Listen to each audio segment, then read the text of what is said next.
Hello दोस्तों, let's क्रैकेट की magazine analysis series में आप लोगों का स्वागत है। और 1 से लेकर के 15 मार्च 2023 की डाउन टू अर्थ मैगजीन आप लोगों के सामने है। तो ये पीपीटी फॉर्मेट में है और इसकी अगर आपको पीडीएफ चाहिए तो वो परचेज़ करनी पड़ती है। बाकी जो पीपीटी वाली पीडीएफ हैं वो आपको free of cost Telegram channel पर मिल जाएगी। उसका लिंक मैंने आपको डिस्क्रिप्शन में दे रखा है। इसके अलावा ये चीज़ मैंने आपको बताई कि जो ओरिजिनल पीडीएफ है जो कि CSE centre of science and environment के द्वारा रिलीज़ की जाती है, उसकी कॉस्ट है अपने आप में, तो आप उसको परचेज़ कर सकते हैं। जिनको नहीं पता वो भी नीचे लिंक पर क्लिक करके जो है वो जान सकते हैं कि कैसे आप इस मैगज़ीन को जो है वो परचेज़ कर सकते हैं। इसके अलावा ये सब मैगज़ीन हिंदी की भी अवेलेबल है और इंग्लिश की भी अवेलेबल है। अब इसके बारे में काफ़ी लोगों को काफ़ी कुछ पता चल गया है, तो हम सीधे आर्टिकल्स की तरफ यहाँ पर मूव करते हैं। सबसे पहला आर्टिकल आ जाता है डाइजेस्ट पेज पर, और यहाँ पर एक वुमेन जो है वो यहाँ पर है, और ये वुमेन जो है वो बिलोंग करती हैं राबारी ट्राइबल कम्युनिटी से। ओके, राजस्थान के अंदर में रेवारी नाम की जगह है, वहाँ पर ये ट्राइबल कम्युनिटी स्पेशली पाई जाती है। राबारी ट्राइबल कम्युनिटी नोमैडिक है, पास्चुरलिस्ट कम्युनिटी है, और ये जो है इनका ऑक्यूपेशन स्पेशली वही है कि भाई पास्चर मतलब पशुओं को चराने का। ओके, यही ऑक्यूपेशन जो है वो निकल करके आता है। तो फिलहाल थ्रेट जो है वो नज़र आ रहे हैं। थ्रेट ये है कि जो पास्चर लैंड है वो ख़त्म हो रही है धीरे धीरे, ट्रेडिशनल नॉलेज का लॉस हो रहा है, और साथ ही साथ जो गवर्नमेंट स्कीम है उनमें इनका रिकॉग्निशन जितना होना चाहिए उतना जो है वो फ़िलहाल देखने के लिए नहीं मिल रहा है। तो अब यूनियन गवर्नमेंट ने इसी चीज़ को देखते हुए ये अनाउंस किया है कि it would collect data on the pastoral communities. तो इन कम्युनिटीज़ का सारा डाटा जो है वो कलेक्ट किया जाएगा, और कलेक्ट करने के साथ लाइव स्टॉक सेंसस 2024 के साथ उस डाटा को रिलीज़ किया जाएगा। तो ये इनके रिप्रेजेंटेशन के लिए एक अच्छा कदम जो है वो यहाँ पर उठ करके आएगा, जिससे बाकी के लोगों को भी पता लगेगा कि किस तरीके की सिचुएशन चल रही है। इसके अलावा अगर हम बात करें तो early heat likely to raise wheat prices. तो फरवरी के महीने में तापमान 40 डिग्री तक पहुंच गया कुछ स्टेट्स के अंदर, नॉर्थ वेस्ट के। तो 40 डिग्री तक तापमान फरवरी के अंदर पहुंचना व्हीट क्रॉप्स के लिए बिल्कुल भी सही नहीं है, और इसको मेजर इम्पैक्ट देखने के लिए यहाँ पर मिल सकता है। इसके अलावा हाई व्हीट प्राइस पहले से ही चल रहे हैं, क्योंकि कुछ तो आपके रशिया यूक्रेन वॉर के कारण चल रहे थे, कुछ हमने आप देखो कि अब व्हीट का जो एक्सपोर्ट है उसके ऊपर भी बैन लगाया था। व्हीट से रिलेटेड काफ़ी सारी चीज़ें जो हैं वो चलती रही हैं, जिसकी वजह से इसके प्राइस जो हैं वो लगातार बढ़े हैं। व्हीट के एक्सपोर्ट को सेंटर ने बंद भी किया था शॉर्ट टर्म फिक्स करने के लिए, लेकिन कुछ खास कदम जो है वो यहाँ पर हुए नहीं। और अभी अगर हम बात करें तो ये जो टेम्परेचर इतनी तेज़ी से यहाँ पर बढ़ा है, और उसके बाद अनसीजनल रेंज जो यहाँ पर देखने के लिए मिली हैं, स्पेशली मध्य प्रदेश है या उत्तर प्रदेश के रीजन्स हैं वहाँ पर भी, तो जो बम्पर राबी क्रॉप होने का मौसम था उसमें आपकी कमी देखने के लिए मिलेगी इस साल भी। तो maximum temperature in most wheat growing state, जिसकी वजह से इम्पैक्ट जो है वो डायरेक्ट देखने के लिए मिलेगा। इसके पीछे का रीज़न ये है कि टेम्परेचर जो इतना ज़्यादा यहाँ पर बढ़ गया, क्योंकि अपर एटमॉस्फेयर के अंदर में जो जेट होती हैं, जेट विंड्स होती हैं। ओके, तो स्पेशली अगर हम बात करें over the north India, okay, तो नॉर्थ इंडिया के ऊपर वेस्टर्ली जेट स्ट्रीम जो है वो मूव करती है। तो strong upper level westerly jet stream जो है वो देखते हुए यहाँ पर मिली, और ये जो है वो आपकी जो ओशन की डेजर्ट्स की वार्म विंड थी उनको जो है वो इंडिया के अंदर में लेकर के आई। ओके, तो वेस्टर्ली है, इस तरीके से मूव करेगी, और मूव करने के साथ जो डेजर्ट की या ओशन की हीट है उसको यहाँ पर इंडिया के ऊपर जो है वो यहाँ पर एक्सचेंज करती है लोअर लेवल की विंड के साथ। ओके, जिसकी वजह से लोअर लेवल पर भी टेम्परेचर जो है वो कम हो, टेम्परेचर जो है वो बढ़ जाता है, बढ़ेगा ना भाई, ठीक है, टेम्परेचर बढ़ेगा, गर्मी बढ़ेगी, और आप देखोगे कि व्हीट पर उसी रेशियो में जो है वो इम्पैक्ट भी यहाँ पर पड़ेगा। इसके अलावा इस साल कह रहे हैं कि अल नीनो इम्पैक्ट भी यहाँ पर रहेगा, कि पिछले 3 सालों से लानीना जैसी कंडीशन थी, इस बार अल नीनो की कंडीशन जो है वो बताई जा रही है 2023 में, तो उसका भी असर जो है वो हीटिंग ट्रेंड के ऊपर यहाँ पर पड़ेगा। इसके साथ अगर हम देखें तो इंफ्रास्ट्रक्चर के अंदर में green Riders for highway project in Himalayas. तो हिमालय के अंदर में अब जोशीमठ के अंदर इतनी बड़ी त्रासदी हुई है। ओके, लैंड सब्सिडेंस के केसेस देखने के लिए मिले हैं, और उसके बाद यूनियन जो एनवायरनमेंट मिनिस्ट्री है वो काफ़ी ज़्यादा एक्टिव हुई, और उन्होंने कहा कि भाई जो नेशनल बॉर्डर्स हैं उसके 100 किलोमीटर के भीतर जितने भी रोड के और हाईवे के प्रोजेक्ट यहाँ पर होंगे वहाँ पर सारे के सारे एसओपीज़ यानी स्टैंडर्ड ऑपरेटिंग प्रोसीजर्स जो हैं वो फॉलो किए जाएंगे एनवायरमेंटल सेफगार्ड्स के लिए। मतलब अब डर गए थोड़ा सा कि भाई हाँ कुछ लोग कहें ना, इसके लिए पहले ही चीज़ों को निकाल दिया जाए। तो एसओपीज़ फॉलो किए जाएंगे, और ये मेमोरेंडम 6 फरवरी 2023 का है, जुलाई 2022 की नोटिफिकेशन आई थी वैसे तो, पर उसको अपडेट करके ये हाल ही में लाया गया। इसके अंदर में सारे एनवायरमेंटल क्लियरेंसेस से रिलेटेड प्रोजेक्ट्स फॉलो किए जाएंगे, रिस्क असेसमेंट बनाया जाएगा, लैंडस्लाइड मैनेजमेंट प्लान्स तैयार किए जाएंगे, वल्नरेबिलिटी असेस की जाएगी, सीस्मिक एक्टिविटी की स्टडी की जाएंगी, टनलिंग या ड्रिलिंग जहाँ पर भी रिक्वायर है उन सरेंडर एरियाज़ में उन प्रोजेक्ट की, ये सब चीज़ें जो वल्नरेबिलिटी है या सीस्मिक एक्टिविटी स्टडीज़ हैं, ये सब काम जो है वो यहाँ पर किया जाएगा। ऑलराइट, तो थोड़ा सा ध्यान में रखिएगा कि क्या डिसीजन यहाँ पर आया है। इसके अलावा तुर्की में जो अर्थक्वेक्स आए थे उसकी वजह से ऑयल और गैस की सप्लाई इम्पैक्ट यहाँ पर हुई है। स्पेशली अगर हम बात करें तो तुर्की के अंदर सदर्न तुर्की में एक पोर्ट है जिसका नाम है चेहान पोर्ट, ओके। और ये पोर्ट के अंदर में स्पेशली अगर हम देखें तो एक्सपोर्ट बहुत होता है ऑयल का, ओके। ऑयल टर्मिनल्स बने हुए हैं, तो वो जो है हिट हुए पूरी तरीके से, जिसकी वजह से आप देखो कि ऑयल के प्राइसेस भी जो है वो यहाँ पर बढ़े और गैस की सप्लाई भी जो है वो भी इम्पैक्ट यहाँ पर हुई। टर्की के ऊपर टर्की सीरिया के बॉर्डर पर अर्थक्वेक्स आए थे। स्पेशली अगर हम देखें तो 50,000 के करीब जो लोग हैं उससे इम्पैक्ट यहाँ पर हुए, ओके। तो टर्की में इंपॉर्टेंट हब हैं ऑयल के, गैस ट्रांसपोर्ट के, particularly for crude exporters in Central Asia such as Azerbaijan, okay.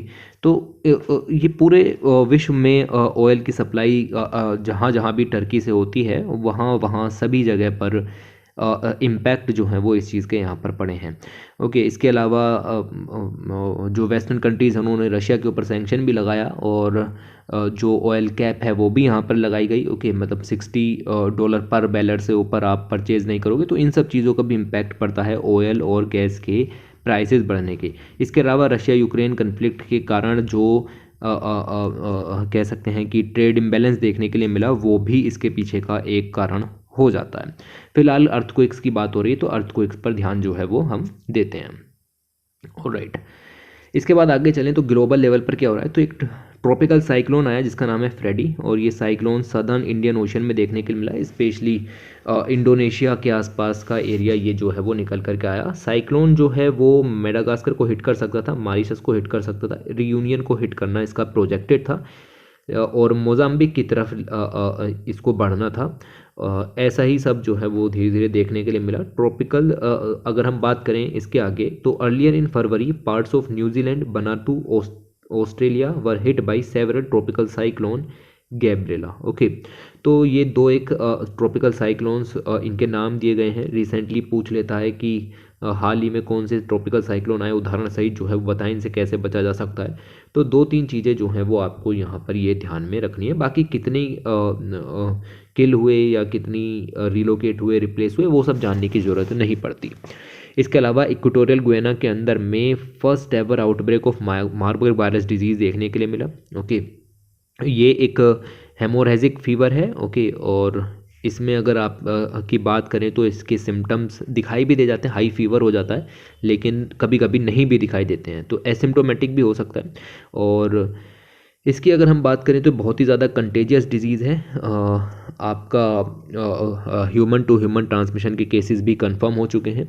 और अगर आप किसी भी इन्फेक्टेड फ्रूट बैट के कह सकते हैं कि टच में आते हैं तो आपको ये होने के चांसेस यहाँ पर है, यानी इसका भाग जो है वो फ्रूट बैट निकल करके आती हैं, ओके।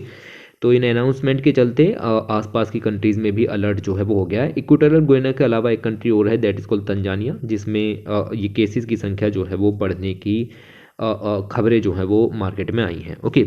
इसके अलावा अगर हम बात करें तो गैबन, जमैका और श्रीलंका, इन तीनों ने 14 फरवरी को $14 मिलियन का प्रोजेक्ट लॉन्च किया। इन्होंने कहा कि जितने भी स्किन लाइटनिंग प्रोडक्ट हैं, ओके, मतलब इस स्किन के लिए यूज़ किए जाने वाले प्रोडक्ट हैं, उसमें मरकरी के यूज़ को एलिमिनेट करने के लिए काम इन्होंने यहाँ पर किया है।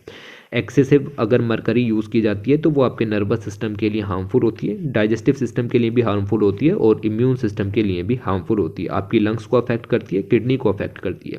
मिनीमाटा कन्वेंशन भी हुई थी और मिनीमाटा कन्वेंशन ने ये कहा था कि भाई मरकरी का यूज़ जो है वो 1 kg में 1 mg के बराबर यानी 1 मिलीग्राम के करीब होना चाहिए, लेकिन बहुत सारे जो प्रोडक्ट हैं वो इससे कहीं ज़्यादा इसको यूज़ कर रहे हैं। इसके अलावा east Palestine, Ohio, US, okay, के जो रेसिडेंट्स हैं उन्होंने मतलब हड़ताल वगैरह यहाँ पर की और इन्होंने कहा कि भाई जो ट्रेन डिरेलमेंट यहाँ पर हुआ है इस जगह पर, वहाँ पर जो टॉक्सिक केमिकल्स रिलीज़ हुए हैं, क्या हमारा टाउन उससे सेफ़ है? तो एक बेसिकली एक सब्सटेंस है जो कि ट्रेन डिरेलमेंट के कारण वातावरण में फैला, that is called the vinyl chloride, carcinogenic है, मतलब कैंसर के इम्पैक्ट देखने के लिए मिल सकते हैं। तो लोगों में डर था कि कहीं ये वाटर में ना मिल जाए, हवा में ना मिल जाए, तो उसके लिए ये सब जो है वो काम जो है वो यहाँ पर किए गए। इसके अलावा अलग अलग जगह पर कोर्ट्स में केसेस चलते रहते हैं। जैसे एनजीटी की बात करें तो एनजीटी ने वेस्ट बंगाल की अथॉरिटीज़ को डायरेक्ट किया है कि भाई सुंदरबन के अंदर में जो होटल के कंस्ट्रक्शन यहाँ पर हो रहे हैं उसको डिमोलिश किया जाए। ट्रिब्यूनल ने ये भी कहा कि कंस्ट्रक्शन जो है वो एनवायरमेंटल नॉर्म्स को वायलेट करता है और इकोलॉजिकली सेंसिटिव मैंग्रोव इकोसिस्टम को खतरे में डालता है। तो एनजीटी के एक्टिव स्टेटस को देखते हुए ये चीज़ें जो हैं वो आपको याद रखनी है कि एनजीटी क्या काम करता है। उदाहरण सहित समझाने के लिए ये आपको ध्यान में रखना है कि एनवायरमेंट सेफगार्ड किस तरीके से किया जाता है। इसके अलावा इंडिया के अंदर क्या चल रहा है, तो इंडिया के अंदर जियोलॉजिस्ट जो आपका जियोलॉजिकल सर्वे ऑफ इंडिया है उसने लिथियम के रिसोर्सेज जम्मू एंड कश्मीर के अंदर में एक्सप्लोर करने शुरू कर दिए हैं। 5.9 मिलियन टन के करीब लिथियम के रिजर्व जम्मू एंड कश्मीर में मिलने की उम्मीद है। ओके, तो इंडिया जो है वो इस समय जितना भी लिथियम यूज़ करता है वो सारा का सारा इंपोर्ट करता है कुछ लिथियम प्रोड्यूसिंग कंट्रीज से। तो और लिथियम का काफ़ी इंपॉर्टेंस भी है। आप देखो कि जो हमारी आगे आने वाली इकोनॉमी है, चाहे उसमें सेमीकंडक्टर का यूज़ हो, चाहे उसमें इलेक्ट्रिक व्हीकल का यूज़ हो, उन सभी में क्लीन एनर्जी के रूप में आपका लिथियम तो चाहिएगा। तो लिथियम के अब ये भंडार मिलने से थोड़ी सी खुशी है कि भाई हम कह सकते हैं कि क्लीन एनर्जी है या फिर सेक्टर्स का डीकार्बोनाइजेशन है वो थोड़ा बेहतर तरीके से कर सकते हैं। ओके, तो एनर्जी ट्रांजिशन में हमें मदद मिलेगी। इसके अलावा आपने सुना होगा कि 8 चीता हमने नामीबिया से मंगाए थे और अब हमने 12 और चीता जो हैं वो साउथ अफ्रीका से मंगा लिए हैं। तो याद रखना कहाँ से कौन से चीता मंगा करके कहाँ डाले जा रहे हैं। कूनो नेशनल पार्क मध्य प्रदेश के अंदर में पहले भी यहीं पर आए थे और अब भी जो है वो यहीं पर ही आए हैं। 12 चीताज जो हैं वो और आ गए हैं। अब इनको रिलोकेट करने से पहले सारी चीज़ों को देखा जाएगा कि भाई इनके अंदर कोई वायरस तो नहीं है। Okay, like canine distemper virus हो। ओके, ये सब चीज़ें जो हैं वो चेक की जाएंगी। वेस्ट बंगाल की अथॉरिटी ने एक इशू जो है वो उठाया है। इन्होंने कहा है कि भाई जो चिल्ड्रंस हैं उनके अंदर में एडिनो वायरस के केसेस देखने के लिए मिल रहे हैं। रेस्पिरेटरी इन्फेक्शन है एडिनो वायरस, 2 डेथ इसमें रिपोर्ट भी हो चुकी हैं। और अगर हम इसमें बात करें तो चिल्ड्रन जो कि 2 साल से छोटे हैं वो बहुत ज़्यादा ससेप्टेबल हैं एडिनो वायरस से, मतलब उनमें एडिनो वायरस का खतरा ज़्यादा है। फ्लू लाइक इलनेस जो है वो निकल करके ये आती है। इसके अलावा अगर हम बात करें तो हाल ही में क्रॉस डिपेंडेंसी इनिशिएटिव के द्वारा रिपोर्ट रिलीज़ की गई कि कितनी मतलब दुनिया के कौन से रीजन है जो क्लाइमेट चेंज से बहुत ज़्यादा खतरे में है। तो ये सब रिलीज़ करके टॉप 50 नेशन जो है वो यहाँ पर निकाले गए और फिज़िकल रिस्क भी देखा कि भाई फिज़िकल रिस्क कितना है। ओके, ये सब चीज़ें देखी गई। इंडिया मतलब चाइना के अंदर सबसे ज़्यादा रिस्क है और उसके बाद इंडिया और फिर यूएस में सबसे ज़्यादा रिस्क है क्लाइमेट चेंज से फिज़िकल डैमेज होने का। ओके, तो फिज़िकल डैमेज लाइक बिल्डिंग का कोरोजन हो जाए। ओके, ये सब चीज़ें जो है वो निकल करके आती हैं। तो थोड़ा सा इन चीज़ों के बारे में ध्यान में रखिएगा।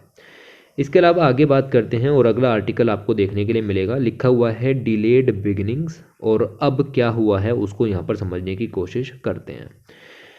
डिलेड बिगनिंग्स का मतलब है कि अभी अभी दुनिया ने एक कॉन्फ्रेंस हुई और ये कॉन्फ्रेंस का नाम था 5th international marine protected area conference, IMPAC-5 ये कॉन्फ्रेंस थी। इस कॉन्फ्रेंस के अंदर में कुछ डिसीजन लिए गए जो कि बिल्कुल नेसेसरी डिसीजन थे। एक बड़ा डिसीजन ये था कि 2030 तक हम 30% ऑफ इट्स लैंड, इनलैंड और मैरीन एरिया को प्रोटेक्ट करने की बात CBD के अंदर कर चुके हैं। तो CBD के अंदर में ये सब बातें करने के बाद हमने खास मरीन एरियाज़ के लिए ओके और ओशियनिक एरियाज़ के लिए ये रूल जो है वो यहाँ पर लागू किया है कि हम 30% मरीन एरियाज़ को और 2030 तक जो है वो बचाने की कोशिश करेंगे। ओके, तो 196 नेशंस ने एक पैक्ट साइन किया है। इन्होंने कहा है कि दुनिया के 30%, आप तीनों चीज़ें इंक्लूड करेंगे, टेरेस्ट्रियल भी, इनलैंड भी और मरीन एरिया भी, उनको 2030 तक जो है वो हम प्रोटेक्ट करने की कोशिश करेंगे। ये बात इन्होंने 2 महीने पहले CBD की मीटिंग जो कि मॉन्ट्रियल कनाडा के अंदर में हुई थी, वहाँ पर इन्होंने इस बारे में बात यहाँ पर की। तो अब जो है वो इन्होंने इस चीज़ को थोड़ा सा आगे बढ़ाया है और ख़ास मरीन एरिया के अंदर में ये मीटिंग जो है वो की है, that is called the IMPAC 5। और 30% एरिया को अगले 7 सालों में यानी 2030 तक बचाने के लिए 30x30 स्ट्रेटजी के अंदर में ये काम को बढ़ावा दिया है। अगर हम बात करें अभी तो लगभग 10 मिलियन स्क्वायर किलोमीटर के एरिया को हमें बचाना होगा अगर हमें 30% का टारगेट पूरा करना है। इसके लिए हमारे पास 2 टूल्स हैं जिसकी मदद से हम 30x30 के टारगेट को पूरा कर सकते हैं। पहला है कि जो ओशियनिक एरियाज़ हैं उनको मेराइन प्रोटेक्टेड एरिया के रूप में डिक्लेयर कर दें। दूसरा है उनको other effective area based conservation measures के रूप में डिक्लेयर कर दें। तो हमारे पास 2 चीज़ें जो हैं वो यहाँ पर निकल करके आई। ये 2 चीज़ें कौन सी हैं भाई? और ये 2 चीज़ें यहाँ पर हैं आपकी, एक तो है मरीन प्रोटेक्टेड एरियाज़ और दूसरा है other effective area based conservation measure, OECM। Okay, तो OECM साइट होती है अपने आप में, मतलब एक ऊपर तो समझ में आता है मेराइन प्रोटेक्टेड एरिया है, प्रोटेक्टेड एरिया जैसे नेशनल पार्क है, ओके, इसी तरीके के मरीन एरिया में जो प्रोटेक्टेड एरिया होंगे दैट इज कॉल्ड MPA। दूसरे नंबर का है OECM और ये अपने आप में एक साइट होती है। तो इन दोनों के बारे में हम थोड़ा सा जो है वो यहाँ देखने की कोशिश करते हैं। MPA जो है यानी मरीन प्रोटेक्टेड एरिया जो है वो गवर्नमेंट के द्वारा ओन होता है भाई, ये बात को आपको ध्यान में रखना है, गवर्नमेंट के द्वारा ओन होता है और इसका प्राइमरी ऑब्जेक्टिव ये होता है कि लॉन्ग टर्म कंजर्वेशन करेंगे, ह्यूमन एक्टिविटीज़ को रोकेंगे उस पर्टिकुलर एरिया के अंदर में। ये नेचर बेस्ड सॉल्यूशन भी उपलब्ध कराता है ताकि ग्लोबल एफर्ट्स को सपोर्ट किया जा सके, क्लाइमेट चेंज से लड़ा जा सके, एडेप्टेशन किया जा सके, मिटिगेशन किया जा सके। ये सब चीज़ें IUCN के अंदर में करने की बातें इसके अंदर की जाती हैं। तो याद रखना कि ये गवर्नमेंट के द्वारा ओन्ड किया जाता है। दूसरी जो चीज़ है OECM साइट्स, ओके, ये जो है वो कम्युनिटीज़ के द्वारा भी ओन किया जा सकता है। याद रखना, इसको कम्युनिटीज़ ओन कर सकती हैं, गवर्नमेंट, कोई NGO हो, प्रॉफिट हो, नॉन प्रॉफिट हो, प्राइवेट हो, कोई भी इसको जो है वो ओन कर सकता है। ओके, इसका जो कंसेप्ट है वो 2010 की CBD मीटिंग में लाया गया था और पार्टीज जो हैं वो इसकी डेफिनेशन पर सहमत भी हुई थी। OECMs can achieve long term conservation by enabling communities social, economic and cultural wellbeing. तो याद रखना, इसमें कम्युनिटीज़ का इन्वॉल्वमेंट नज़र आता है, जबकि ऊपर जो मेराइन प्रोटेक्टेड एरिया हैं ये टोटल अगर आप देखो तो फोर्ट्रेस कंजर्वेशन के अंदर में नज़र आते हैं। ओके, मतलब गवर्नमेंट का ज़्यादा रोल है, जबकि नीचे OECM के अंदर में कम्युनिटीज़ का स्पेशली रोल नज़र आता है और उनके सोशल और कल्चरल वेलबींग को भी ध्यान में रखा जाता है। अभी फ़िलहाल की अगर हम बात करें तो दुनिया का जितना भी कोस्टल वाटर है या ओशन है उसका 7.74% एरिया मरीन प्रोटेक्टेड एरिया या OECM साइट्स के अंदर में आ जाता है। ओके, जबकि लैंड और इनलैंड वाटर इकोसिस्टम का 16.64% एरिया प्रोटेक्टेड है। ओके, तो इस हिसाब से देखें तो लगभग आधा ही एरिया है जो कि हम मरीन इकोसिस्टम के अंदर में प्रोटेक्ट कर पा रहे हैं, इसको बढ़ाने की ज़रूरत है। ये सब डाटा बाई आपको जो बताया जा रहा है यह है प्रोटेक्टेड प्लेनेट रिपोर्ट 2020 के हिसाब से। ये रिपोर्ट रिलीज़ की जाती है बाई UNEP और IUCN दोनों के द्वारा। ओके, MPAs की अगर हम बात करें तो अभी भी दोनों टूल्स में सबसे ज़्यादा इस्तेमाल किए जाने वाला टूल है मरीन प्रोटेक्टेड एरिया का।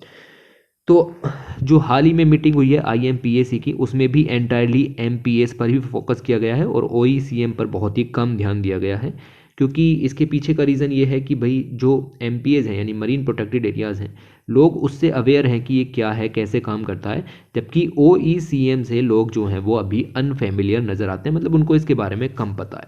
ये लाइन मैंने आपको बताई कि ये लाइन क्या कह रही है। आप देख सकते हो कि ग्रीन एरिया तो दिखाता है टेरेस्ट्रियल प्रोटेक्टेड एरियाज़ को, TPAs को, जबकि ब्लूइश एरिया ये वाला, तो ये एरिया दिखाता है आपका मेरीन प्रोटेक्टेड एरियाज़ को, और जो ऑरेंज कलर का एरिया है स्पेशली अफ्रीका के अंदर में वो दिखाता है other effective area based conservation measures को। याद रखना, इन चीज़ों को भूलना नहीं है। इसके अलावा अगर हम बात करें तो एक डाटाबेस है like world database on protected area. ये डाटाबेस रन किया जाता है UNEP और IUCN के द्वारा, और इन्होंने भी कहा है कि दोनों यानी डेवलप्ड और डेवलपिंग कंट्रीज़ दोनों को OECM को एज अ कंजर्वेशन टूल अपनाने की ज़रूरत है। क्यों कहा इन्होंने ऐसा, मैंने आपको बता दिया है कि इसके अंदर कम्युनिटीज़ का इन्वॉल्वमेंट, उनके सोशल और इकोनॉमिकल वेलबींग का भी ध्यान रखा जाता है, यानी कि इसमें कम्युनिटीज़ के राइट्स का भी ध्यान रखा जाता है। इसीलिए इस टूल को यूज़ करने की ज़रूरत यहाँ पर है। नॉर्थ अमेरिका, अफ्रीका के अंदर बहुत सारी OECM साइट हैं 2019 से, और ये साइट्स बढ़ती चली जा रही हैं। लगभग 829 के करीब OECM साइट मौजूद हैं, लेकिन इंडिया में इस तरीके की कोई भी साइट नहीं है। साफ साफ लिखा हुआ है, आप यहाँ पर देख सकते हैं कि India has no OECM site, but plans जो हैं वो चल रहे हैं। अगर 30/30 स्ट्रेटजी को पूरा करना है तो अब आगे से OECM साइट्स को डिक्लेयर करना पड़ेगा। MPAs ह्यूमन एक्टिविटीज़ को रोक देते हैं। मैंने आपको अंतर साफ साफ बता दिया है MPA में और OECM में। OECM के अंदर कम्युनिटीज़ का इन्वॉल्वमेंट है, MPA कम्युनिटी के राइट्स को डिक्लाइन करते हैं, उनको मना कर देते हैं। ह्यूमन एक्टिविटीज़ आप नहीं कर सकते, जिसकी वजह से लाइवलीहुड इम्पैक्ट देखने के लिए मिलता है कोस्टल और लैंड कम्युनिटीज़ का। बात समझ में आई आपको कुछ? तो ये अंतर जो है वो आपको ध्यान में रखना है, ये भूलना नहीं है बिल्कुल भी। इसके अलावा क्या पढ़ना है और तो इसके अलावा आपको जस्ट इतना तो पता होना चाहिए कि हम बात किस चीज़ की कर रहे हैं। और OECM एक बेहतर टूल है इंडिया के लिए, स्पेशली साउथ एशियन कंट्रीज़ के लिए भी, जहां ह्यूमन पॉपुलेशन ज़्यादा है, कोस्टल एरिया में रहने वाली कम्युनिटीज़ ज़्यादा हैं, उनके राइट्स मैटर करते हैं। हमारे पास तो आपका पूरा राइट का पूरा सिस्टम है, ओके। तो उन सब चीज़ों के चलते जो CM साइट्स हैं वो काफ़ी ज़्यादा ज़रूरी यहाँ पर हो जाती हैं। इसके अलावा अगर हम बात करें तो why has India decided to focus on OECM। तो अब तो मैंने बता दिया कि OECM साइट्स इतनी ज़रूरी क्यों हैं। 30 का टारगेट अगर हमें पूरा करना है तो हमें मशक्क़त तो करनी पड़ेगी, और 1 इंच लैंड को भी, मतलब 1 इंच ज़मीन को भी कंजर्वेशन के अंदर लाना बहुत ही चैलेंजिंग प्रोसेस होती है। अगर उसको नेशनल पार्क डिक्लेयर कर दें तो लोकल कम्युनिटीज़ के साथ अनफेयरनेस होगी, मतलब उनके राइट्स हर्ट होंगे, ओके, और उनके राइट्स हर्ट नहीं होने चाहिए। OECM जो है वो स्ट्रिक्टली वाइल्ड एनिमल्स या प्लांट्स के लिए नहीं है। कंजर्वेशन, लेपर्ड्स, टाइगर्स, इन पर तो फोकस करता है। साथ ही साथ इसकी डेफिनेशन बहुत बड़ी है। OECM की डेफिनेशन के अंदर में कॉरिडोर एरियाज आ जाते हैं, कॉरपोरेट लैंड्स आ जाती हैं, वाटर बॉडीज़ आ सकती हैं। ये सब चीज़ों को हम OECM साइट के रूप में डिक्लेयर कर सकते हैं, कोई दिक्कत वाली बात नहीं है। इसके अलावा यहाँ पर टूरिज़्म को भी बढ़ावा दिया जा सकता है। टूरिज़्म का मतलब ये है कि यहाँ पर लोगों की आवाजाही को मना नहीं किया जाता। तो ये this is something like Ramsar convention that says wise use of wetland, तो समथिंग लाइक दैट, ओके। तो ये भी यही कहते हैं कि प्रोटेक्टेड करो, लेकिन इतना नहीं कि भाई कम्युनिटीज़ इससे अलग ही हो जाएं, ओके।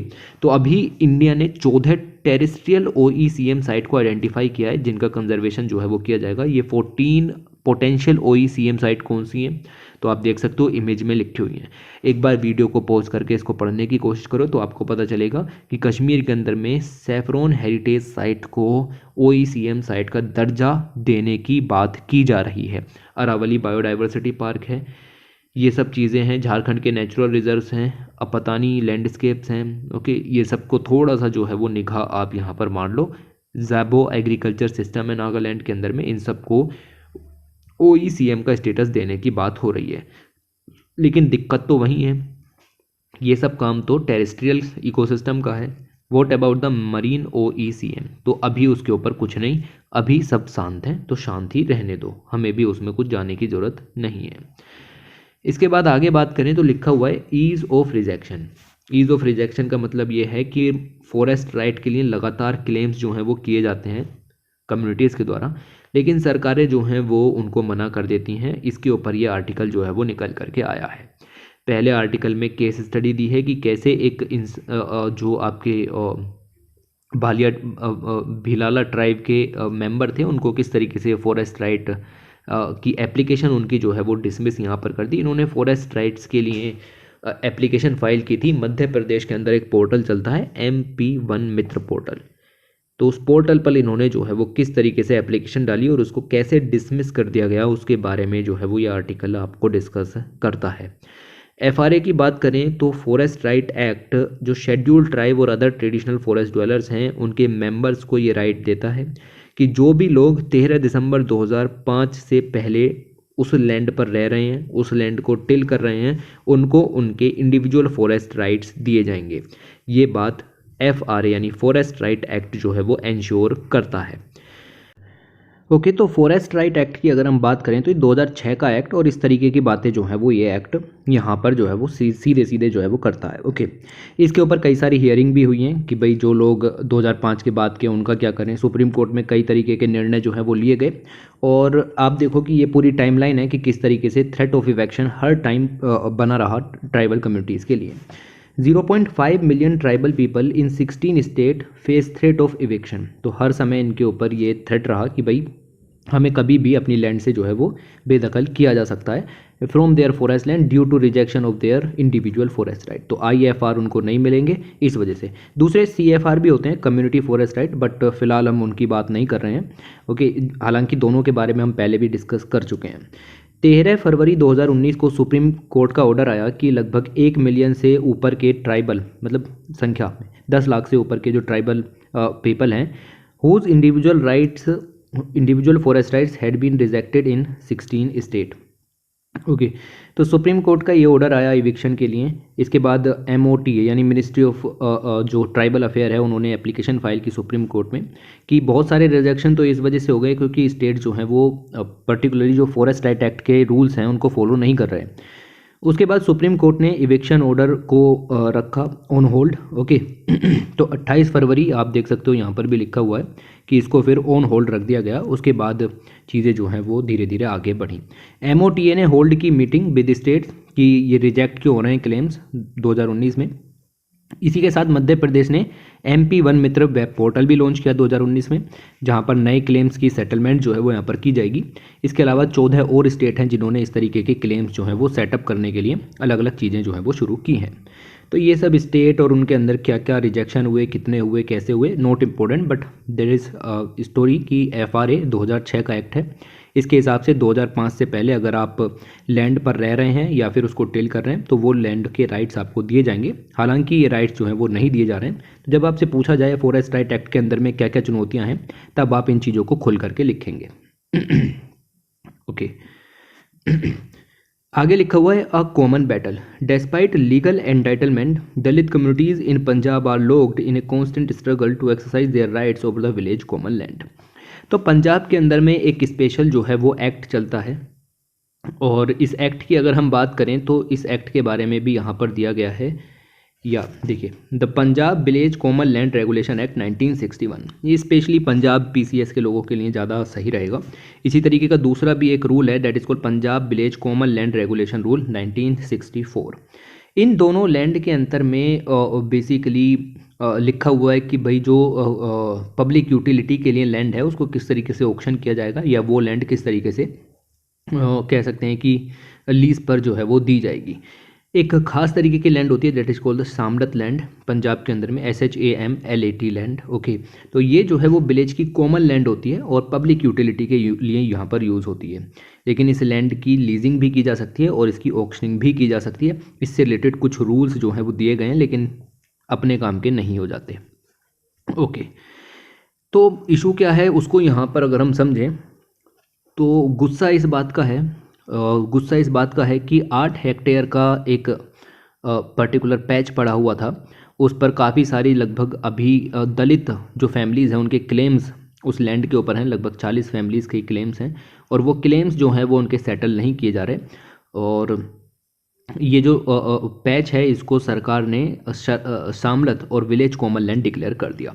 तो आप समझो कि 8 हेक्टेयर की लैंड है जो कि 40 दलित फैमिलीज़ के अंदर में बटनी थी, लेकिन ये कुछ ना करके उसको विलेज कॉमन लैंड के रूप में जो है वो डिक्लेयर कर दिया। तो ये जो 40 कम्युनिटीज़ को थोड़ी थोड़ी लैंड यहाँ पर मिलती, ओके, हर एक फैमिली को लगभग अंदाज़ा लगा लो आप, इसको भाग करोगे तो अपने आप आंसर आ जाएगा, लेकिन उधर हमें डिटेल में नहीं जाना। हमें सिर्फ इतना ध्यान में रखना है कि भाई इस तरीके का भी कोई इशू जो है वो है पंजाब के अंदर में कि एक पर्टिकुलर टाइप की लैंड होती है that is called the shamlat land, और उसको जो है वो विलेज की कॉमन लैंड होती है। उसके ऊपर सारा विलेज इकट्ठा जो है वो वर्क करेगा, जो कि विलेज के बेटरमेंट के लिए होगा, किसी एक कास्ट या किसी एक कह सकते हैं कि पर्सन के लिए नहीं होगा। ओके, तो ये थोड़ी सी चीज़ ध्यान में रखना। अब ये लैंड जो है उस पर क्लेम्स थे इन 40 दलित फैमिलीज़ के, वो क्लेम्स रिजेक्ट कर दिए गए। तो उनमें एंगर इस बात का है और ये आर्टिकल भी जस्ट इसी बात के ऊपर डिस्कस कर रहा है।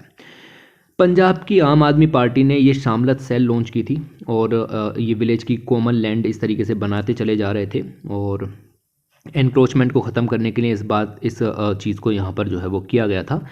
खैर हमें उधर भी डिटेल में नहीं जाना, बस थोड़ा सा याद रखना है।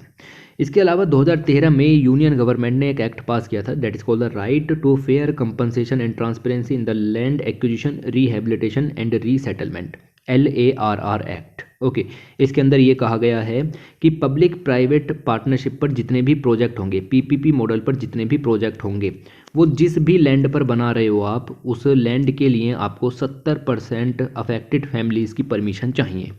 अगर कोई भी प्राइवेट लैंड है, मतलब प्राइवेट प्रोजेक्ट है, फुल्ली प्राइवेट प्रोजेक्ट है, आप किसी लैंड पर लगा रहे हो, तो उस लैंड पर रहने वाले जिनको भी डिस्प्लेस किया जाएगा या रिहेबिलिटेट किया जाएगा, उनके 80% कम्युनिटी का आपके पास समर्थन होना चाहिए या उनका कह सकते हैं कि कंसेंट होना चाहिए। ओके, तो ये एक्ट है, इसके अंदर के दोनों पॉइंट आपको याद रखने हैं। ये मैंने हाईलाइट भी इसीलिए किया है क्योंकि आर्टिकल में से और चीज़ें पढ़ो कि ना पढ़ो, लेकिन ये ज़रूर काम का यहाँ पर हो जाता है, तो ये थोड़ा सा ध्यान में रखना। इसके अलावा अगर हम बात करें तो यस आर्टिकल को या इसके अलावा ये भी है कि time for a common lands reform commission. अब ये आर्टिकल भी इन्होंने लिखा कि भाई जो विलेज की कॉमन लैंड है, दैट्स को शामलत लैंड, उसको बेस्ट कैपेसिटी पर यूज़ करें ताकि रूरल इकोनॉमिक ग्रोथ यहाँ पर हो सके। तो शामलत लैंड को पर्सनल यूज़ के लिए ना इस्तेमाल करें, को विलेज की कॉमन लैंड है, बेस्ट कैपेसिटी पर यूज़ करके इकोनॉमिक ग्रोथ के लिए इस्तेमाल किया जा सकता है। और काफ़ी सारे चैलेंजेस भी है, कन्फ्लिक्ट भी हैं, होंगे रूरल कम्युनिटीज़ के साथ भी, लेकिन उनको भी जो है वो आपको सॉर्ट आउट करना पड़ेगा। इसके लिए गोल्डन अपॉर्चुनिटीज़ जो है वो रूरल इकोनॉमिक ग्रोथ के लिए इसके अंदर नज़र आती है। बाकी के आर्टिकल को इग्नोर मारेंगे, आगे बढ़ते हैं। और अगला जो वो आर्टिकल है वो लिखा हुआ है माइनर मूव। और बात किस चीज़ की हो रही है?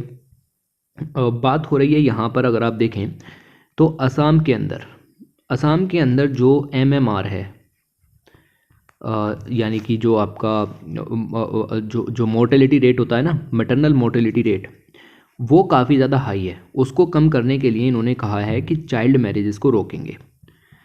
एक अच्छा कदम उठाने की कोशिश यहाँ पर की। तो MMR मैटरनल मोर्टेलिटी रेट को कम करने के लिए चाइल्ड मैरिजेस के केसेस को कम करने की बात असम की सरकार ने यहाँ पर की, लेकिन कुछ क्रिटिक्स का कहना है कि सिर्फ चाइल्ड मैरिजेज ही मैटरनल मोर्टेलिटी रेट का एकमात्र कारण नहीं है। इसलिए असम ने जो ये मूव लिया है उसकी वजह से कोई भी समाधान नहीं निकलने वाला, या फिर बहुत ही नगण्य समाधान देखने के लिए मिलेगा। अब आर्टिकल काफ़ी लंबा था, लगभग 8-10 पेज का आर्टिकल था, बट उतना अपने काम का है नहीं। जितना है, जितने पॉइंट निकलते हैं वो हमने इस आर्टिकल में छांट लिए हैं और देखते हैं कि क्या चीज़ें निकल करके आती हैं। ओके, ये सब नाम दिए गए हैं, कुछ केस स्टडी हैं, असम की बात हो रही है, इतना आपको यहाँ पर ध्यान में रखना है। और इस तारीख को क्या हुआ उसको भी आपको ध्यान में, हाँ ये थोड़ी सी चीज़ें जो है वो आपको ध्यान में रखना है। हुआ ये है कि जैसा कि मैं एक बार और रिवाइज़ कर देता हूँ, मैटरनल मोर्टेलिटी रेट प्रति 1 लाख बच्चे पर कितनी माताएं, जब बच्चे को पैदा किया जाता है तो कितनी माताओं की डेथ जो है वो हो जाती है, that is called maternal mortality rate. ये रेट इंडिया में एवरेज 90-92 के आसपास है, जबकि असम में 3 गुना तक ज़्यादा ये मोर्टेलिटी रेट नज़र आता है। उसके पीछे की कई चुनौतियाँ भी हैं, उनसे सरकार ने लड़ने के लिए क्या किया है, उन्होंने कहा है कि चाइल्ड मैरिजेस के कारण ये मैटरनल मोर्टेलिटी रेट जो है वो है बढ़ रहा है। ओके, तो चाइल्ड मैरिजेस को हम जो है वो क्या करेंगे, कम। चाइल्ड मैरिजेस मतलब 18 साल से कम की युवती की शादी ना हो। ओके, ये सब चीज़ें। इसके लिए इन्होंने कहा कि हम 2 एक्ट का यूज़ करेंगे। एक है prohibition of child marriages act 2006 का PCMA। इन्होंने कहा एक हम यूज़ करेंगे protection of child from sexual offences act 2012। इन्होंने इन 2 एक्टों को लागू करके कहा कि इसके मदद से हम चाइल्ड मैरिजेस को कम करेंगे और इन द एंड MMR को भी हम यहाँ पर काबू में कर लेंगे। लेकिन ऐसी कोई भी सिचुएशन देखने के लिए नहीं मिल रही। आपको ये तो समझ में आ गया ना कि केस क्या है। ओके, केस यही है कि असम की सरकार ने इन 2 एक्ट को लागू करने की बात की है। अब क्रिटिक्स ये हैं, कह रहे हैं कि पहली बात तो ये दोनों एक्ट यहाँ इस कंडीशन में लागू होते ही नहीं। ठीक है, एक बात तो ये। दूसरी बात ये भी कह रहे हैं कि MMR जो बढ़ रहा है उसके पीछे का कारण चाइल्ड मैरिजेस नहीं है, उसके पीछे का कारण कुछ और है। वो कारण हम इस आर्टिकल में देखेंगे। ओके, तो 10-15 पॉइंट जो भी निकल करके आते हैं वो ध्यान में रखने हैं। इंडिया के अंदर में एवरेज अगर हम देखें तो 97 मैटरनल मोर्टेलिटी रेट MMR यहाँ पर है, डेथ पर 1 लाख लाइव बर्थ। ओके, तो हाई मोर्टेलिटी रेट है बहुत सारे स्टेट में। सबसे ज़्यादा आप देखो असम के अंदर में 195, मध्य प्रदेश में भी है 173, उत्तर प्रदेश में 167। ओके, ऐसे ही छत्तीसगढ़ में भी है। तो लास्ट का 1-2 स्टेट याद रखो कि कहाँ पर मैटरनल मोर्टेलिटी रेट की कंडीशन अच्छी नहीं है। ओके, तो एवरेज से कहीं ज़्यादा जो है वो ये चीज़ देखने के लिए मिल रही है। और जो असम की सरकार कह रही है कि चाइल्ड मैरिजेस को कम करके MMR को कम कर देंगे, इंडिया के लेवल पर ले आएंगे, तो उसके पीछे ये बात है कि भाई जो चाइल्ड मैरिजेज हैं वो एकमात्र कारण नहीं है MMR के बढ़ने का। उसके पीछे का कारण है poverty, lack of health centres, anaemia और चाइल्ड मैरिज। ये सारे के सारे जो हैं वो कारण हैं। आप किसी एक चीज़ को इस तरीके से नहीं ले जा सकते। ओके, तो कुछ चीज़ें तो आपको यहाँ पर ये पता होनी चाहिए। ये सारा data national family health survey का था और 5 का था, लेटेस्ट डाटा है। ओके, इस चीज़ को आपको ध्यान में रखना है। चाइल्ड मैरिजेस बहुत ज़्यादा प्रेवलेंट हैं वेस्ट बंगाल में, बिहार में, त्रिपुरा में, झारखंड में और असम में भी लगभग 31.8% तक ये चीज़ें फैली हुई हैं। चाइल्ड मैरिज एक क्रोनिक प्रॉब्लम तो इंडिया के अंदर में है, क्योंकि काफ़ी बड़ी मात्रा में इसके केसेस देखने के लिए मिलते हैं। 1929 से ही इसके केसेस जो हैं वो लगातार बढ़ने की बात हो रही है। लगभग अगर हम बात करें तो 23.3% वुमेन्स 20 to 24 ईयर की एज वाली, वो 18 साल के होते ही शादी उनकी कर दी जाती है, मतलब मैरिज यहाँ पर हो जाती है। तो this is a form of child marriage. इतने सारे हाई इंसिडेंट्स जो हैं वो चाइल्ड मैरिज के देखने के लिए मिलते हैं। असम ने इस सिचुएशन को कंट्रोल करने के लिए कहा कि चाइल्ड मैरिजेस को अब ख़त्म करेंगे। ओके, और इसके लिए पहली बार ऐसा हुआ है इंडिया के अंदर में कि किसी स्टेट गवर्नमेंट ने लोगों को यानी पीपल्स को अरेस्ट करना शुरू कर दिया चाइल्ड मैरिजेस में जो इन्वॉल्व थे। और इसके लिए इन्होंने दो लॉज का यूज़ किया, जैसा कि मैंने बताया आपको। एक है आपका PCMA और एक है आपका पोक्सो। ओके, इन दोनों एक्ट को यूज़ करना यहाँ पर शुरू किया। पहली बार हुआ है किसी स्टेट ने चाइल्ड मैरिजेस को कंट्रोल करने के लिए इन 2 एक्ट का यूज़ किया हो। ओके, अब प्रॉब्लम ये है इन 2 एक्ट के साथ में कि इन 2 एक्ट्स के अंदर में जो बातें लिखी गई हैं वो बहुत ज़्यादा हार्श हैं। मतलब आप देखो, सेक्सुअल ऑफेंस की बात हो रही है, ठीक है। अंतर समझते हैं मैरिज में और सेक्सुअल ऑफेंस में, ऑलराइट। और ऊपर आपका दूसरा जो एक्ट है वो है आपका prohibition of child marriages act 2006। इसको लागू कर सकते थे, लेकिन इसके प्रोविज़न यहाँ पर MMR को लागू करने रोकने के लिए नहीं होने चाहिए। ओके, पोक्सो के बारे में हम थोड़ी सी जो है वो यहाँ पर बात करेंगे, बाकी और भी चीज़ों की बात यहाँ पर करेंगे। जो PCMA वाला एक्ट है उसके अंदर में जितनी चीज़ें लिखी हुई हैं या उसकी जो स्प्रिट है, उसका मकसद ये है कि हम जो विक्टिम्स होंगे चाइल्ड मैरिजेस के, ठीक है, उनको रेस्क्यू करेंगे। जो ऑफेंडर्स होंगे उनको पनिश करेंगे। हमारा काम ये बिल्कुल भी नहीं है इस एक्ट के अंदर में कि हम पुलिसिंग करें, चीज़ों को रोकना शुरू करें या क्रैकिंग डाउन करना शुरू करें। ओके, तो एक्ट का मकसद जो है वो थोड़ा सा हट कर के है। हमें इस एक्ट को यूज़ नहीं करना चाहिए था। ये बात इन्होंने जो है वो यहाँ पर कही है। इनका सब पूरा ब्यौरा यहाँ पर दिया गया है। Actions by the police violate the provisions of the act. तो जो अभी हाल ही में एक्शंस इन एक्ट के अंदर में चाइल्ड मैरिजेस को रोकने के लिए लिए जा रहे हैं वो इस एक्ट के प्रोविजंस को वायलेट करते हैं। PCMA draws a fine distinction between the different kinds of child marriages. इसमें चाइल्ड मैरिजेस का अलग अलग डिस्टिंक्शन भी किया गया है। It says that in case where the child was forced compelled into marriage through the deceitful means, या फिर उसको बेचा गया हो मैरिज के पर्पज से, ऐसी मैरिजेस को सीधे सीधे वॉइड डिक्लेयर किया जाएगा। इन अदर केसेस जहाँ पर कह सकते हैं कि फोर्स्ड तरीके से या फिर कंपेल्ड करके या डिसीटफुल तरीके से या सोल्ड ना किया गया हो, ऐसी जगहों पर जब चाइल्ड जो है वो एडल्ट हो जाए यानी 18 ईयर की उम्र हासिल कर ले, उसके बाद उसको 2 साल का समय दिया जाएगा ये डिसाइड करने के लिए कि वो इस शादी को वॉइड करना चाहते हैं या रखना चाहते हैं। ओके, तो मैरिज वॉइडेबल होगी तब जब चाइल्ड जो है वो कोर्ट में चला जाएगा एडल्ट होने के 2 साल के अंदर अंदर। तो इस तरीके के लॉज जो हैं वो चाइल्ड मैरिजेस को अवॉइड करने के मैकेनिज्म दिखाते हैं, पनिशमेंट करने के कम दिखाते हैं। ओके, तो ये चीज़ थोड़ी सी यहाँ पर आपको ध्यान में रखनी है। Under PCMA a person can be imprisoned up to the 2 years, और 2 साल की सज़ा भी इसके ऊपर है, 1 लाख का फाइन भी हो सकता है।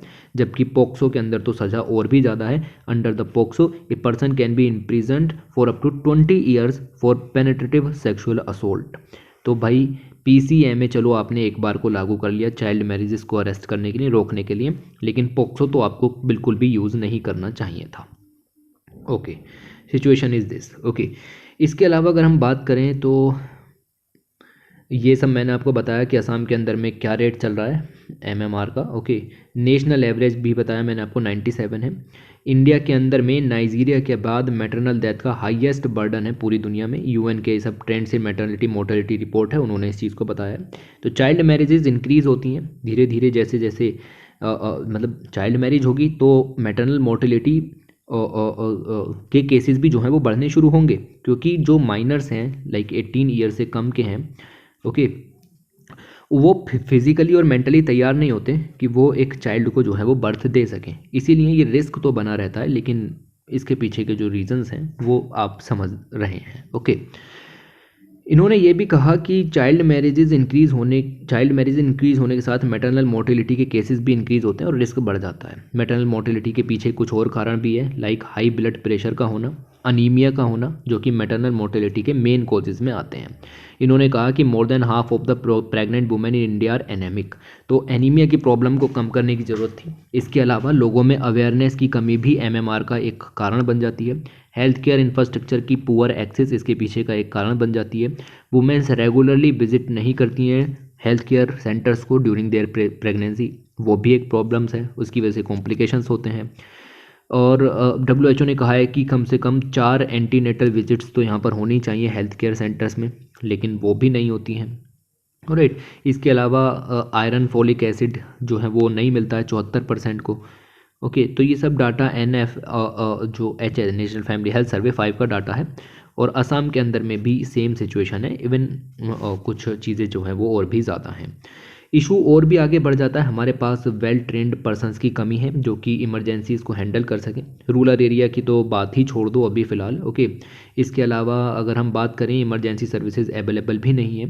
पोस्टमार्टम हेमोमॉर्फेस, ओके, तो एक कंडीशन है जिसमें एक्सेसिव ब्लड लॉस हो जाता है 24 घंटे के अंदर डिलीवरी के, तो इसकी वजह से काफ़ी सारी वुमेन्स जो है उनकी डेथ होती है। तो this is the main cause of MMR। Okay, तो ये है कारण, इनको रोकना चाहिए था। ओके, तो कॉमन रीज़न है जिसकी वजह से मैटरनल डेथ स्टेट्स के अंदर में स्पेशली असम में जो है वो यहाँ पर बढ़ रही है। ऑलराइट, तो बहुत सारे जो डॉक्टर्स हैं वो not trained to handle the situation. Right, तो आप समझ रहे हैं कि प्रॉब्लम कहाँ है और सॉल्यूशन कहाँ जो है वो निकाला गया है। Assam is in desperate need of good emergency care at the peripheral level, यानी असम के अंदर में चीज़ों की ज़्यादा ज़रूरत है, इंफ्रास्ट्रक्चर की ज़्यादा ज़रूरत है, ट्रेंड डॉक्टर्स की ज़्यादा ज़रूरत यहाँ पर है। एक होता है भाई community health centre, community health centre होने बहुत ही ज़रूरी है। कम्युनिटी हेल्थ सेंटर्स, उसके अंदर में स्पेशलिस्ट डॉक्टर होंगे, गायनोकोलॉजिस्ट होंगे, ताकि जो ओवरबर्डन असम के अंदर में है उसको कम किया जा सके। लेकिन कम्युनिटी हेल्थ सेंटर्स की संख्या भी पूरी नहीं है। ओके, तो ये भी चीज़ें हैं। फिर मैंने बताया कि पुअर इंफ्रास्ट्रक्चर भी नज़र आता है हेल्थ सेंटर्स में, जिसकी वजह से सिचुएशन और ख़राब हो जाती है। असम के अंदर में 4,667 के करीब फंक्शनिंग सब सेंटर हैं, लेकिन इसमें आधों में तो इलेक्ट्रिसिटी नहीं, और कुछ जो है वो फंक्शन कर रहे हैं, बाकी के फंक्शन भी नहीं कर रहे। तो ये कुछ चीज़ें जो हैं वो आपको ध्यान में रखनी है। इसके अलावा देखो साफ लाइन लिखी हुई है कि Assam's crackdown will not bring sustainable change as child marriages is root in culture social norms. Child marriage तो होंगी, ओके, साफ साफ लिखा हुआ है कि it is rooted in culture. तो चाइल्ड मैरिज तो होगी, कहीं सोशल होती है, कहीं कल्चरल होती है कि भाई 18 साल से हो ही जानी चाहिए पहले। ओके, तो ये चीज़ें हैं। तो असम का ये जो मूव है उसकी वजह से कोई चेंज नहीं आएंगे, इस बारे में बात की गई है। अब थोड़ा सा देख लेते हैं, एक एक्ट की बात की गई है, prohibition of child marriage act 2006 का, 2007 में लॉन्च किया गया था। इसने कहा कि लड़की की मिनिमम एज 18 साल और लड़के की 21 साल जो है वो यहाँ पर तय होगी। ओके, इसके अलावा अगर कोई मेल एडल्ट किसी भी तरीके से चाइल्ड मैरिज करता है शैल बी पनिश्ड, और उसको इम्प्रिजनमेंट भी होगी, सज़ा भी देख ली हमने, फाइन भी देख लिया। एम्फेसिस था कि प्रिवेंशन करेंगे और प्रोटेक्शन करेंगे। Okay, prosecution is an option only when necessary, prosecution तभी होगा तब जब नेसेसरी यहाँ पर होगा। और रिहेबिलिटेशन का भी काम किया गया, अगर डिसीटफुल तरीके से शादी हुई है या सोल्ट किया गया है या फिर ट्रैफिकिंग हुई है तो उस शादी को वॉइड डिक्लेयर कर दिया जाएगा। This make sense as child marriages takes place in a variety of reason such as poverty, मतलब लोग गरीबी में अपने बच्ची की शादी कर देते हैं, ट्रेडिशंस की वजह से, कल्चर की वजह से, वैल्यूज़ की वजह से, पैट्रियार्कल नॉर्म्स की वजह से। ओके, कुछ के इकोनॉमिक रीजंस भी होते हैं कि भाई हमसे अब आगे नहीं पल रही, इस टाइप की चीज़ें लिखा हुआ है। देखो साफ साफ मैं जो चीज़ें बोलता हूँ सब लिखी हुई होती हैं। It is an established fact that economics related to the raising girl children have often pushed poor families to consider child marriage as a viable option. Alright, तो ये चीज़ें जो हैं वो निकल करके आती हैं। The law calls for an appointment of child marriage prohibition officer. इस लॉ के अंदर में ये भी कहा गया है कि एक चाइल्ड मैरिज प्रोहिबिशन ऑफिसर होगा हर एक स्टेट में, जो कि इस चीज़ के लिए वर्क करेगा कि चाइल्ड मैरिजेस प्रिवेंट की जा सके, कम्युनिटीज़ में अवेयरनेस हो, विक्टिम्स को प्रोटेक्ट किया जा सके और सज़ा का प्रावधान भी जो है वो किया जा सके। ओके, चाइल्ड मैरिजेस को वॉइड बना देगा अगर चाइल्ड को ज़बरदस्ती या सोल्ड किया गया हो या ट्रैफिकिंग वगैरह यहाँ पर हुई हो। तो ये कुछ चीज़ें जो हैं वो ध्यान में रखना। और चाइल्ड के साथ चाइल्ड वेलफेयर कमिटीज़ भी आ जाती हैं रेस्क्यू करने के लिए और कह सकते हैं रिहेबिलिटेशन करने के लिए। तो ये कुछ पॉइंट जो हैं वो आप ध्यान में रखेंगे। इसके अलावा आगे बढ़ते हैं, लिखा हुआ है कोस्टल क्राइसिस, और उड़ीसा की बात हो रही है। उड़ीसा में जो कोस्टल एरिया हैं वो, वहाँ पर शोर लाइन होती है। शोर लाइन मतलब वाटर की, और जहाँ लैंड हो रहा है वो लाइन जो है, वो लाइन जो है वो लॉस हो रही है। तो सी लेवल बढ़ रहे हैं, इसका मतलब है कि आसपास का जो सराउंडिंग कम्युनिटीज़ है उन पर खतरा आएगा। जो भी एडेप्टेशन प्लान होने चाहिए थे वो सही से काम नहीं कर रहे। ओके, तो उनके ऊपर हम जो है वो देखने की कुछ कोशिश करते हैं। ये पढ़ने की ज़रूरत नहीं है। ओके, इसके अलावा आप यहाँ पर देखोगे कि लगभग 196 kilometre of shoreline has undergone erosion since 1990 to 2015। पिछले 25 सालों में लगभग 196 किलोमीटर की शोरलाइन तबाह हो चुकी है, और इसके पीछे का कारण है सी लेवल राइज, जो कि क्लाइमेट चेंज के कारण देखने के लिए यहाँ पर मिल रहा है। तो इतना सा पॉइंट समझ में आया। अब ये कहाँ छपा, कहाँ नहीं छपा, कितना सेंटीमीटर बढ़ा नहीं बढ़ा, वो सब हमारे लिए ज़रूरी नहीं है। ओके, अब गवर्नमेंट इसके लिए क्या कर रही है। गवर्नमेंट अवेयर थी कि भाई ऐसा काम यहाँ पर हो रहा है, तो उन्होंने कुछ मीज़र्स जो है वो इम्प्लीमेंट किए ताकि जो कोस्ट लाइन है स्टेट की उसको थोड़ा सा स्टेबल किया जा सके। 2010 में यूनियन एनवायरनमेंट मिनिस्ट्री ने एक प्रोजेक्ट जो है वो तैयार किया, that is called the integrated coastal zone management plan. ICZM plan जो है वो उन्होंने तैयार किया। उन्होंने कहा कि इसको हम पायलट बेसिस पर उड़ीसा में चलाएंगे। इसके अलावा गुजरात और वेस्ट बंगाल की कोस्ट लाइन या शोर लाइन को बचाने के लिए भी इस प्रोग्राम को चलाया गया। प्रोग्राम में इतने पैसे लगे, वर्ल्ड बैंक की मदद ली गई। ओके, और जब जांच की गई तो पता चला कि इसका असर यहाँ पर पड़ा है। ओके, डाउन टू अर्थ ने भी उड़ीसा के बहुत सारे स्टेट्स में जो है वो कोस्टल एरियाज़ को ट्रैवल किया, सर्च किया, और उन्हें ये पता लगा। अब ये पैसेज अलग है। इस पैसेज में सरकार की बात की जा रही है कि सरकार ने ICZM नाम का मीज़र लिया। अब ये चीज़ अलग है, ये क्रिटिकल चीज़ है। ओके, तो दूसरी चीज़ मैं रेड पेन का इस्तेमाल यहाँ पर कर लेता हूँ, और यहाँ पर जो चीज़ दी गई है वो ये है कि उन्हें पता चला कि स्टेट के अंदर में इरोजन शोर लाइन का उसको चेक नहीं किया जाता, लोकल कम्युनिटीज़ को छोड़ दिया जा रहा है ऐसे ही। बायोडाइवर्सिटी जो है वो सी लेवल से एक्सपोज है, मतलब उसको भी प्रोटेक्ट नहीं कर सकते। और एक्सट्रीम सी लेवल इवेंट्स देखने के लिए मिल रहे हैं, सी टाइड्स देखने के लिए मिल रहे हैं, वेव्स हैं या स्टॉर्म सर्जिस हैं साइक्लोन्स के दौरान, वो देखने के लिए मिल रहे हैं। इरोजन कंट्रोल मेजर जो हैं वो सुटेबल नहीं है स्टेट की हाईली डायनामिक कोस्ट लाइन के लिए, और इम्प्लीमेंटेशन जो है वो फ्लॉ है। ये सिचुएशन है जिसकी वजह से उड़ीसा के अंदर में जो कोस्ट लाइन है वो 196 किलोमीटर ख़त्म हो गई। ओके, तो ये चीज़ें थोड़ी सी ध्यान में रखेंगे। इसके अलावा अगर हम बात करें तो उड़ीसा गवर्नमेंट के अंदर में आपको पता है कि चिल्का डेवलपमेंट अथॉरिटी भी है, जो कि लेक के आसपास के एरिए का कोस्टल इरोजन होने से रोकती है। इन्होंने ये देखा गया कि स्टेट की जो गवर्नमेंट है उन्होंने जियो सिंथेटिक ट्यूब्स जो हैं वो उनका इस्तेमाल किया इरोजन को रोकने के लिए। जो चिल्का डेवलपमेंट अथॉरिटी है उन्होंने कोस्टल इरोजन को रोकने के लिए जियो सिंथेटिक ट्यूब्स का इस्तेमाल किया। ये ट्यूब्स कैसी होती हैं, ट्यूब्स ऐसी होती हैं, इधर से पानी आता है तो ये ट्यूब्स जो हैं वो इसको रोकने का काम यहाँ पर करती हैं। तो एक तरीके का लार्ज ट्यूब शेप्ड बैग होता है जो कि पोरस होता है, वेदर रेजिस्टेंस होता है, सिंथेटिक मटेरियल है, सैंड से इसको भर देते हैं, और ये सी वेव्स का इस पर कोई असर नहीं पड़ता। ये सी वेव के इम्पैक्ट को रोकती है जिसकी वजह से इरोजन जो है वो कम होता है। ओके, तो ये सब काम अलग अलग कोस्ट पर ICZM प्रोजेक्ट के अंदर में यहाँ पर किया गया। ओके, बट जब चेकिंग की गई तो पता चला कि कोई क्लैरिटी नहीं है। रेसिडेंट्स बता रहे हैं कि इस तरीके की टेक्निक इस्तेमाल ही नहीं की गई उड़ीसा के अंदर। जबकि हमें हमें उससे मतलब नहीं, हमें इस चीज़ से मतलब है कि there is a technology geosynthetic tube, इसका इस्तेमाल कैसे होता है, तो इससे इरोजन को रोकने के लिए मदद मिलती है। ओके, इसके अलावा अगर हम बात करें तो बहुत सारे साइक्लोन वगैरह भी आते रहते हैं। 1999 में आया, उसकी वजह से भी इरोजन होगा। ओके, इसके अलावा अगर हम देखें तो एक आइलैंड है, डेट कॉल्ड द अगरनासी आइलैंड। ये ओलिव रिडली टर्टल के लिए मास नेस्टिंग साइट थी, ये ख़त्म हो गई साइक्लोन के अंदर में ही। ओके, तो ये इरोजन के कारण काफ़ी नुकसान है बायोडाइवर्सिटी को, लोकल कम्युनिटीज़ को, कोस्टल एरियाज़ को। ओके, तो वो चीज़ जो है वो ध्यान में हमें यहाँ पर रखनी पड़ेगी, और इतना पॉइंट जो है वो आप यहाँ से ध्यान में रखेंगे। इसके अलावा जियो सिंथेटिक ट्यूब की बात हो गई क्लियर। ओके, ये ख़त्म करते हैं। और मई 2022 में एनजीटी नेशनल ग्रीन ट्रिब्यूनल ने सारे स्टेट और यूनियन टेरिटरीज़ को ये भी कहा कि भाई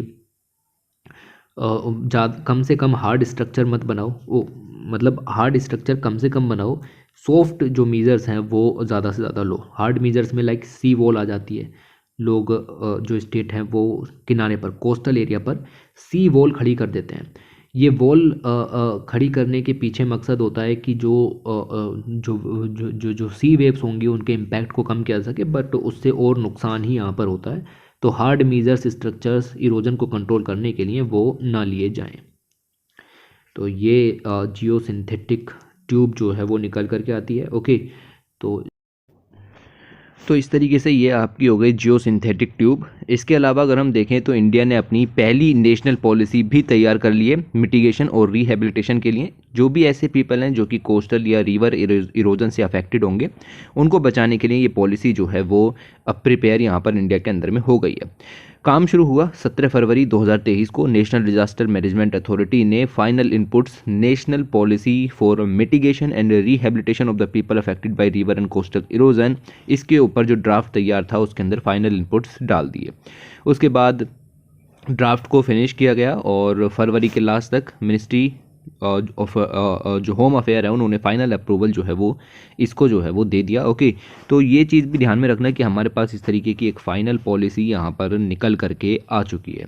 इस पॉलिसी के अंदर में अगर हम बात करें तो कमीशन ने recovery and reconstruction window specially जो है वो इसके अंदर में चलाई है। ओके, तो ये विंडो बेसिकली इसलिए होगी ताकि रिहेबिलिटेशन एक पर्टिकुलर ध्यान दे करके किया जा सके, लॉन्ग टर्म सपोर्ट दिया जा सके, हाउसिंग है या बेटर पब्लिक इंफ्रास्ट्रक्चर है उपलब्ध कराए जा सकें।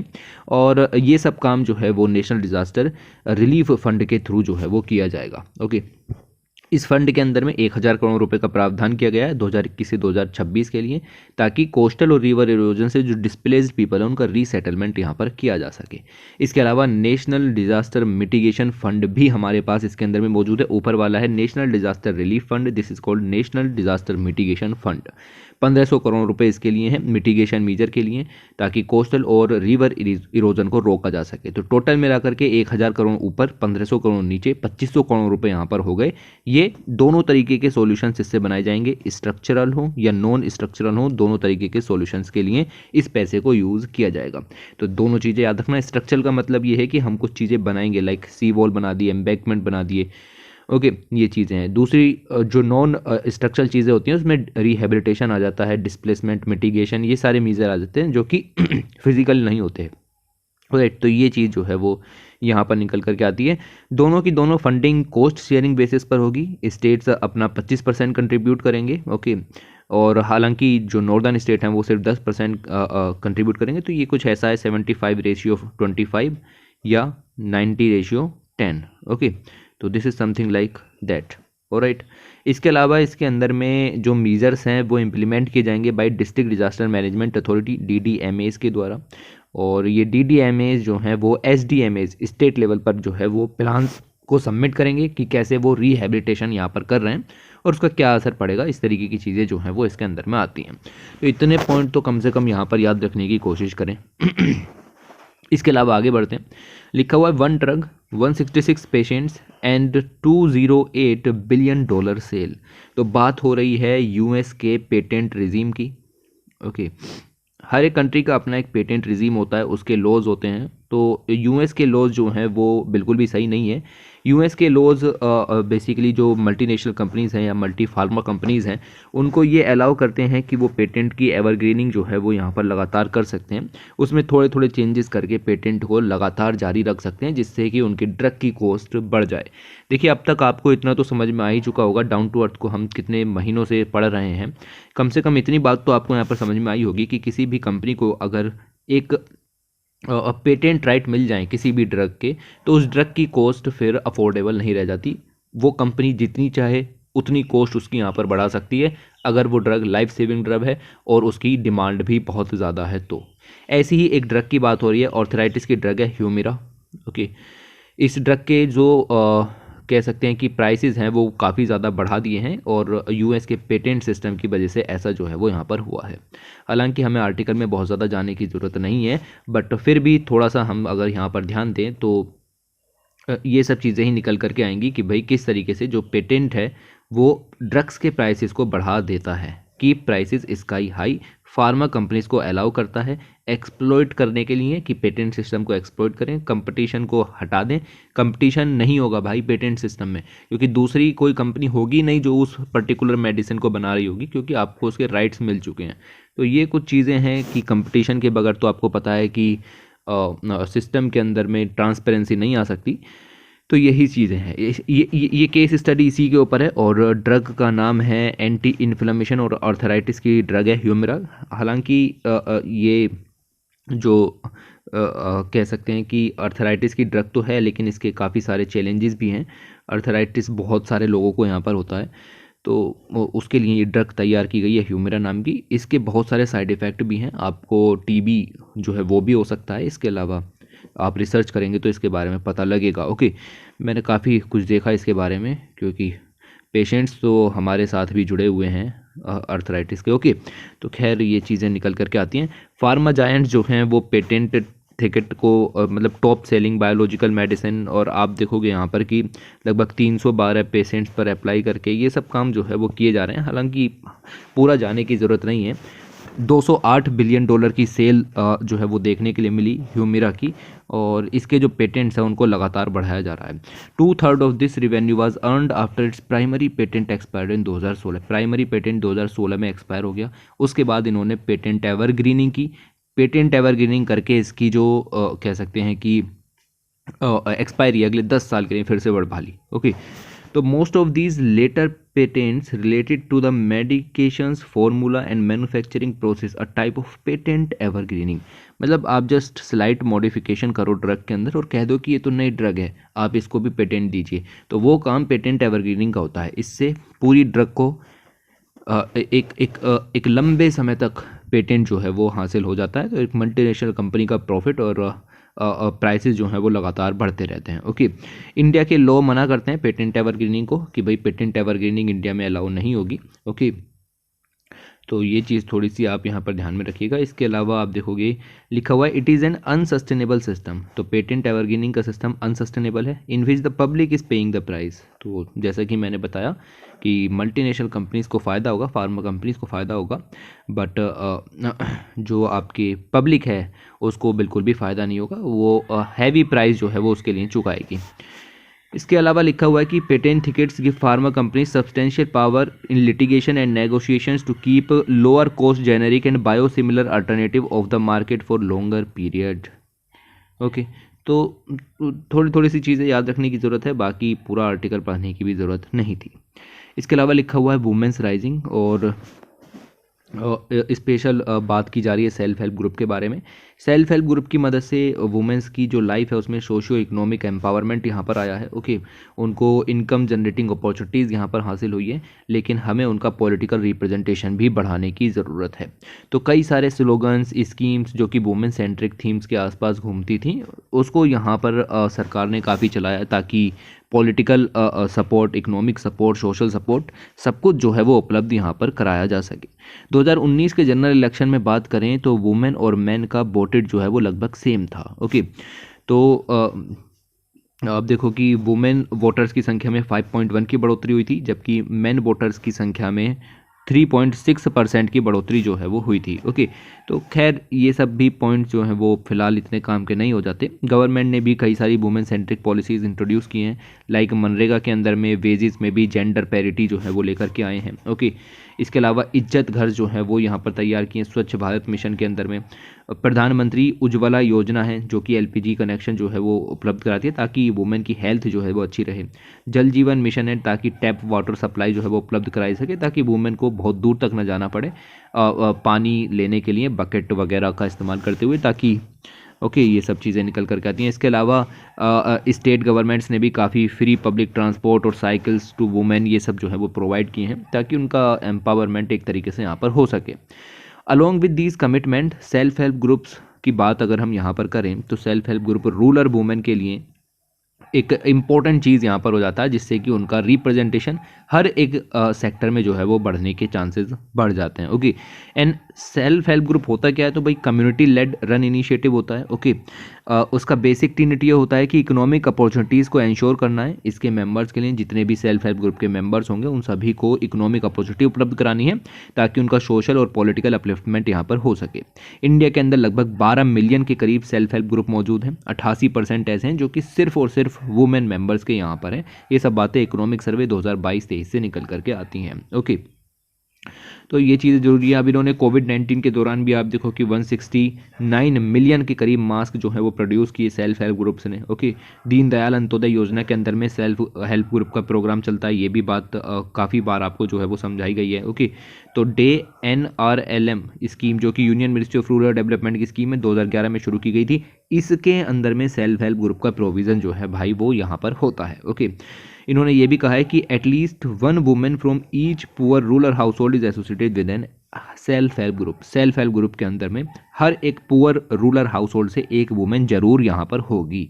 वुमेन्स को अपॉर्चुनिटी उपलब्ध कराती हैं ताकि वो अपनी जो इनकम के सोर्सेज हैं उनको डाइवर्सिफाई कर सकें। ओके, लाइक आप देखो the Rani mistris women masons of Jharkhand जिन्होंने टॉयलेट्स बिल्ड किए स्वच्छ भारत मिशन के अंदर में। ओके, तो वो क्या है कि उससे स्टेट ओपन डेफिकेशन फ्री भी यहाँ पर हुआ और उनको एक जो ऑक्यूपेशनल स्टीरियोटाइप था उसको भी इन्होंने यहाँ पर तोड़ा कि भाई ये काम तो सिर्फ कह सकते हैं कि मेन ही कर सकते हैं, ये चीज़ जो है वो नज़र आती है। इसके अलावा अगर हम बात करें तो union ministry of women and child development ने भाई न्यूट्रिशनल सिक्योरिटी भी ज़रूरी है specially in the case of women, क्योंकि माल न्यूट्रिशन एनीमिया ये सब प्रॉब्लम्स निकल करके आती हैं। तो पोषण अभियान है, पोषण 2.0 है, ये सब चीज़ें माल न्यूट्रिशन को ख़त्म करने के लिए गर्ल्स एंड वुमेन के अंदर में रूरल एरिया में भी चलाई जा रही हैं, अर्बन एरिया में भी चलाई जा रही हैं, फूड और न्यूट्रिशनल सिक्योरिटी दोनों के लिए।